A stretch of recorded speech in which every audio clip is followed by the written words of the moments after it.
চুয়াডাঙ্গায় মৌসুমের সর্বোচ্চ তাপমাত্রা 40 ডিগ্রির বেশি।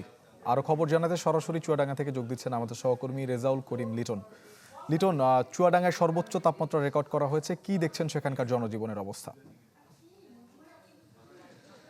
শোভন, তীব্র তাপমাত্রা আর প্রচণ্ড গরমে চুয়াডাঙ্গার জনজীবনের অবস্থা অষ্টাগত হয়ে পড়েছে।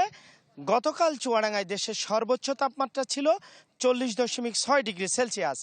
আজকে সেই তাপমাত্রা আরও 1 ডিগ্রি বেড়ে গেছে, অর্থাৎ আজকে বিকেল 3টায়, দুপুর গড়ানোর পর বিকেল 3টায় চুয়াডাঙ্গা যে আবহাওয়া পর্যবেক্ষণাগার কেন্দ্র আছে সেখান থেকে 40.7 ডিগ্রি সেলসিয়াস তাপমাত্রা রেকর্ড করা হয়েছে। দুপুর 12টায় ছিল তাপমাত্রা 38 ডিগ্রি, কিন্তু দুপুর 3টায় এসেই 40.7 ডিগ্রি তাপমাত্রা।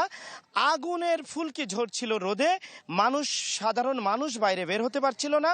এখন বিকাল 5:30, এখনও কিন্তু প্রকৃতিতে তীব্র গরম এবং সূর্যটা প্রায় পাটে চলে গেছে। এই সূর্য অস্ত যাওয়ার আগেও সূর্যের তীব্র তেজ কিন্তু রয়ে গেছে, অর্থাৎ সন্ধ্যে 6টায়ও তাপমাত্রা বিরাজ করছে 40.7 ডিগ্রি সেলসিয়াস, মানে সন্ধ্যে 6টায়ও 40-এর উপরে তাপমাত্রা থাকছে। তো চুয়াডাঙ্গা আবহাওয়া অফিস বলছে যে এই পুরো এপ্রিল মাস জুড়েই এই জেলায় এই তাপমাত্রা বিরাজ করবে। আগামী দিনে বৃষ্টির কোনো সম্ভাবনা নেই, বরং তাপমাত্রা এরকম বাড়তেই থাকবে। তো এই জেলার সাধারণ খেটে খাওয়া মানুষ তারা সবচেয়ে দুর্ভোগে পড়েছে। একদিকে প্রচণ্ড তাপমাত্রা, অন্যদিকে লোডশেডিং, দুয়ে মিলে চুয়াডাঙ্গার জনজীবন দুর্বিষহ হয়ে উঠেছে। শোভন। লিটন, আপনাকে ধন্যবাদ। দর্শক, চুয়াডাঙ্গা থেকে যুক্ত হয়েছিলেন আমাদের সহকর্মী রেজাউল করিম লিটন।